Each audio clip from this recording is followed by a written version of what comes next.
Ladies and gentlemen, welcome to Practical Diplomacy. As you know very well from the first season, I always teach win-and-win solutions with great enthusiasm, and my students always take it very positively. They can relate to the value of it, to find solutions which will benefit all parties and no one will feel left behind. Actually, if you haven't seen it yet, go and check out episode 5 of the first season. I talk about the win-and-win approach in detail there. So when we're looking at specific examples with my students, I usually see that they tend to see the negotiations where we are looking for win-and-win solutions with a lot of simplification. One side has this position, the other side has this position, that's all. Let's find the middle point, or let's have a creative idea for a win-and-win. But in practice, the participants' positions are much more complex, sometimes volatile, possibly even shifting during the time of the negotiation. And it is because there are many factors affecting that position from home. What do I mean by that? In a typical example, this person would be a foreign minister. Let's take this scenario. So there sits this foreign minister, and yes, their position is considered to be the country's official position, but there's a diverse background that influences their approach. Like the opposition parties back home, like the media back home, like public attitudes back home, like big business interests back home, like NGOs at home, and so on and so forth. And this domestic level is why the theory is called the two-level game. In your diplomatic career, you will be a lot more successful if you try to know, understand, and consider the partner's domestic level.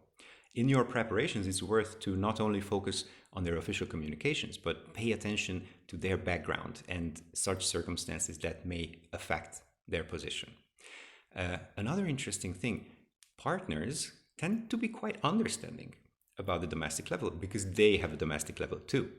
So it is also worth to be very open about yours. And if the mood of the meeting allows, just pop in a few background info like, well, at home, the NGOs would love if we could include that in the agreement. Or, well, my friend, if I agree to that, the opposition and the media will eat me alive.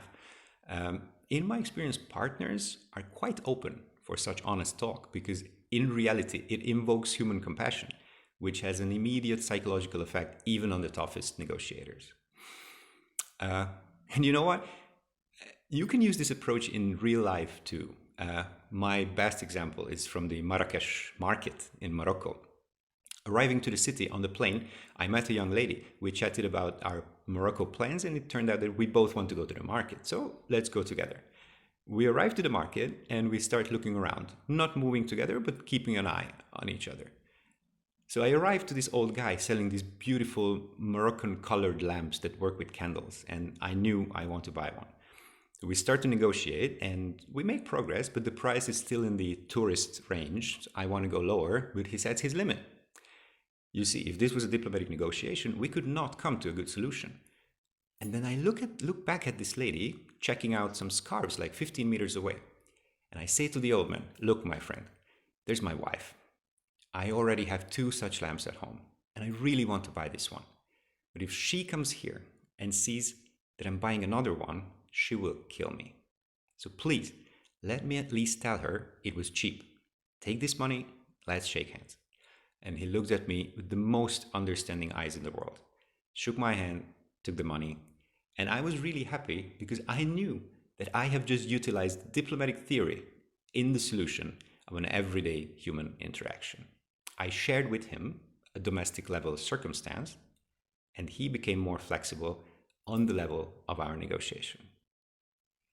So, dear friends, that's what I wanted to tell you about the two-level game. Please let me know in the comments if you have experienced a similar story from either your professional life or your everydays. Thank you for watching. Please subscribe to the channel if you have not done it yet. Have a great day.